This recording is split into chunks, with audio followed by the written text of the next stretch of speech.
My dear student, आपका home classes में स्वागत है। आप पढ़ रहे हैं क्लास 12 की बायोलॉजी का वंशागत और विविधता के सिद्धांत।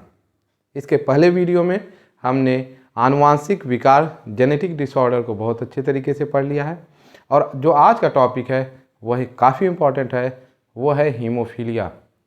हीमोफीलिया किसे कहते हैं? यह भी एक प्रकार का क्या है, डिसऑर्डर है, विकार है, जिसे हम क्या कहते हैं, मेंडेलियन डिसऑर्डर। और यह मेंडल के नियमों और सिद्धांतों को क्या करता है, फॉलो करता है। तो हम बात करते हैं हीमोफीलिया का।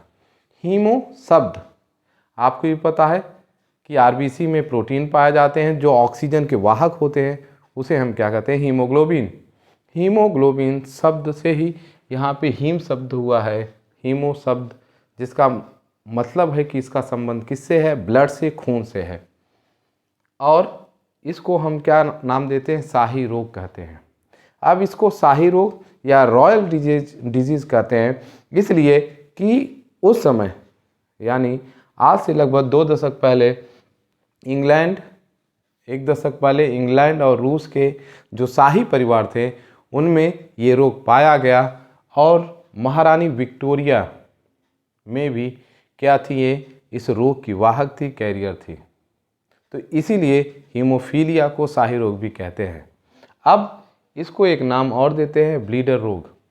ब्लीडिंग से रिलेटेड है, डिजीज माने रोग, ब्लीडर माने कि इस बीमारी में क्या होता है कि बहुत ज़्यादा खून क्या होता है, बहता है। तो क्या ये सामान्य नहीं होता? तो इसको हम बता दें कि जो सामान्य इंसान होते हैं उनमें 1 या 2 मिनट में क्या होते हैं, ब्लड का क्लॉटिंग यानी खून जो है वो थक्के के रूप में जमने लगता है। लेकिन जो व्यक्ति इस बीमारी से ग्रसित होता है उसमें खून के थक्के नहीं बनते या नहीं जमते, या उनको खून को जमने में, स्कंदन होने में काफ़ी समय लगता है, इसीलिए यह बीमारी होती है। अब इस बीमारी को अच्छे से समझते हैं। यह एक एक्स गुणसूत्र संलग्न अप्रभावी रोग है। इस बात को समझने के लिए यह एक एक्स गुणसूत्र क्या होता है, जिनको पता है तो बहुत अच्छी बात है। यहाँ हम थोड़ा मानव के जो गुणसूत्र होते हैं उनकी संख्या क्या होती है इसको अच्छे से समझ लेते हैं। मानव में गुणसूत्र की संख्या, मानव में 46 गुणसूत्र पाए जाते हैं, 46 क्रोमोसोम्स पाए जाते हैं इंसान के। अगर हम जोड़े की बात करें, पेयर्स की बात करें तो 23 पेयर्स, 23 जोड़े पाए जाते हैं गुणसूत्र। अब इन 23 जोड़ों में जो 22 जोड़े होते हैं, 1 से जो 22 क्रम तक होते हैं। अब जोड़े कैसे होते हैं, जैसे मौजे होते हैं, मौजे जोड़े में पाए जाते हैं, सेम इसी तरीके से गुणसूत्र भी जोड़े में पाए जाते हैं। तो 1 से 22 जोड़े तक के जो गुणसूत्र होते हैं उनको क्या कहते हैं, अलिंग गुणसूत्र, या इसको इंग्लिश में हम कहते हैं ऑटोसोम्स। जो ऑटोसोम्स होते हैं इनकी संख्या 1 से 22 जोड़े तक होती है। ये क्या होते हैं, अलिंग होते हैं, इनका किसी भी लिंग से संबंध नहीं होता। अब इसके पहले वीडियो में हम पढ़ चुके हैं कि मनुष्य में लिंग निर्धारण कैसे होता है, कैसे लड़का या लड़की का होता है। तो आपको पता है कि एक्स और एक्स मिल जाते हैं तो लड़की हो जाती है, एक्स और वाई होगा तो लड़के होते हैं। तो यहाँ से 1 से 22 जोड़े, चाहे वो लड़के हों या लड़की, दोनों में जो अलिंग गुणसूत्र ऑटोसोम्स होते हैं वो क्या होते हैं, सामान्य होते हैं। जबकि जो 23वां जोड़ा होता है, 23rd पेयर जो होता है, उनमें क्या होगा, यदि वो स्त्री है, फीमेल है, तो उसमें एक्स और एक्स होंगे। जो 23वां जोड़ा होगा उसमें एक्स और एक्स गुणसूत्र होंगे।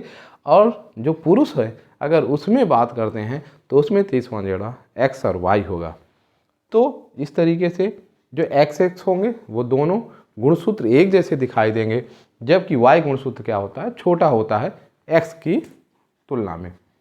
तो यहाँ हम समझ चुके हैं कि 1 से 22 जोड़े तक क्या होते हैं, अलिंग गुणसूत्र, और जो 23वां जोड़ा होता है उसको हम लिंग गुणसूत्र कहते हैं या लिंग क्रोमोसोम कहते हैं। ये एक्स और एक्स किस में होते हैं, स्त्री में, एक्स वाई किस में होते हैं, पुरुष में। तो यहाँ एक बात है कि यह एक एक्स गुणसूत्र संलग्नता की बात हो रही, लिंकेज की बात हो रही है। तो होता क्या है कि जो एक्स गुणसूत्र होता है उसके, यहाँ पे हम चित्र से देखते हैं, ये एक एक्स गुणसूत्र है, ये दूसरा एक्स गुणसूत्र है। तो इस एक्स गुणसूत्र के नीचे वाले भाग में जो जीन होता है उसमें डिफेक्ट आ जाती है, कमी आ जाती है, जिसकी वजह से यह बीमारी हो जाती है। तो ध्यान से समझिएगा कि ये जो एक स्त्री है उसके ये लिंग गुणसूत्र है, तो इस लिंग गुणसूत्र में एक एक्स क्रोमोसोम में उसके जीन में डिफेक्ट आ गया और वो क्या है, संलग्न है, ये जीन क्या हुआ, उससे जुड़ा हुआ है और अप्रभावी, रेसेसिव। मेंडल के अनुसार अप्रभावी क्या होते हैं कि ऐसे जीन या ऐसे अलील जो अगर अकेले हैं तो अपने लक्षण प्रकट न कर सके, तो इसीलिए ये क्या होते हैं, अप्रभावी होते हैं। होता क्या है, यदि कोई फीमेल है, स्त्री है, उसके एक एक्स गुणसूत्र में हीमोफिलिक डिसऑर्डर है, हीमोफीलिया का विकार है, तो ये जो स्त्री होगी, ये जो फीमेल होगी, वह क्या होगी, वाहक होगी। जबकि दूसरा गुणसूत्र यहाँ पे क्या है, सही है। तो वाहक का क्या मतलब होता है, कैरियर, कि यह जो स्त्री है वो क्या होगी, वाहक होगी। वाहक का क्या मतलब होता है, वाहक का मतलब होता है कि उस स्त्री में रोग के कोई भी लक्षण बाहर से स्पष्ट नहीं होंगे, लेकिन वह रोग, डिजीज़ को एक पीढ़ी से दूसरी पीढ़ी तक आसानी से ले जाएगी।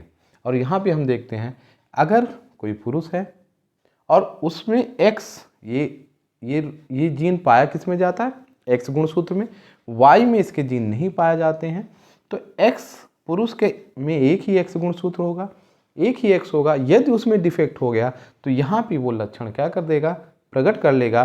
क्यों? क्योंकि स्त्री की तरह पुरुष में दो जोड़े नहीं हैं एक्स के, यहाँ एक ही एक्स है, तो यह एक एक्स में अगर जीन में कमी हो गई तो यह लक्षण प्रकट हो जाएगी अगली पीढ़ी में। तो इस तरीके से यहाँ ये कन्फर्म हो जाता है कि पुरुष क्या होगा, या तो रोग से ग्रसित नहीं होगा, बिना हीमोफीलिया के होगा, और या होगा ग्रसित होगा, डिजीज़ होगा। क्यों? क्योंकि उसमें एक ही गुणसूत्र पाया जाता है, और एक ही गुणसूत्र में क्या होता है, जब जीन में डिफेक्ट होते हैं तो वह जो पुरुष है हीमोफीलिया रोग से ग्रसित हो जाता है। यह सिद्ध करता है कि पुरुष जो होते हैं हीमोफीलिया के वाहक नहीं होते। अब इस रोग में होता क्या है, इसको हम अच्छे से समझते हैं। हीमोफीलिया रोग से ग्रसित मादा के जीवित रहने की संभावना कम है। तो ये बड़ा इंपॉर्टेंट पार्ट है, इसको समझ लेते हैं पहले, कि जो यदि कोई स्त्री है उसको हीमोफीलिया रोग हुआ है तो उसका बचना क्या होता है, बहुत क्या है, कठिन है। वह ज़्यादा देर तक जीवित नहीं रह सकती, उसका कंडीशन क्या हो जाता है, कभी भी क्रिटिकल हो सकती है और वह ज़्यादा आयु तक जीवित नहीं रहेगी, वो मर जाएगी। दूसरी, इस रोग से प्रभावित व्यक्ति में खून का थक्का नहीं जमता या बहुत कम जमता है। हीमोफीलिया में क्या होता है कि जो हमारे शरीर में जब चोट लगती है या कोई घाव होता है तो शरीर में कई कारक होते हैं ब्लड में जो खून के थक्के को जमाते हैं। अब होता क्या है कि उन कई कारकों में लगभग 12 कारक होते हैं, उन 12 कारक में हीमोफीलिया के जीन कुछ कारक बनने नहीं देते, और जिसकी वजह से यह ब्लड की क्लॉटिंग या खून का जमना नहीं हो सकता, या ये जो प्रक्रिया है बहुत धीरे हो सकती है। इसमें खून में उपस्थित कई कारक खून के जमने, ब्लड क्लॉटिंग की प्रक्रिया को नियंत्रित करते हैं। हीमोफीलिया के प्रकार की बात करें तो हीमोफीलिया 2 प्रकार के होते हैं, एक होता है हीमोफीलिया ए और दूसरा होता है हीमोफीलिया बी। ये ए और बी को किस तरीके से डिवाइड करते हैं यहाँ समझते हैं। हीमोफीलिया ए उसे कहते हैं कि इसमें खून में जमने वाले कारक 8वां, जो कारक फैक्टर नंबर 8 है, जो 8वां कारक है, उसकी क्या होती है, कमी पाई जाती है, नहीं होता है, एब्सेंट होता है, जिसकी वजह से ब्लड क्लॉटिंग की जो श्रृंखला है जो आगे बढ़नी चाहिए वो वहीं पे रुक जाती है। और यदि 8वां फैक्टर नहीं पाया जा रहा है तो उस इंसान को कौन सा रोग है, हीमोफीलिया ए रोग है। जबकि हीमोफीलिया बी रोग में जो व्यक्ति है जिसको हीमोफीलिया हुआ है और वो बी टाइप का है, तो उसमें क्या होगा कि उसके खून में थक्का बनाने वाला कारक संख्या 9 यानी फैक्टर 9 क्या होगा, उसकी कमी पाई जाएगी। उसमें वो जीन क्या होगा, डिफेक्टिव होगा, जिसकी वजह से ब्लड क्लॉटिंग नहीं होगी। इस रोग को यानी हीमोफीलिया बी को हम किस नाम से जानते हैं, क्रिसमस रोग भी कहते हैं। और इस पूरे टॉपिक का जो सबसे महत्वपूर्ण बात है वो नोट के रूप में है कि हीमोफीलिया में नर वाहक नहीं होते हैं।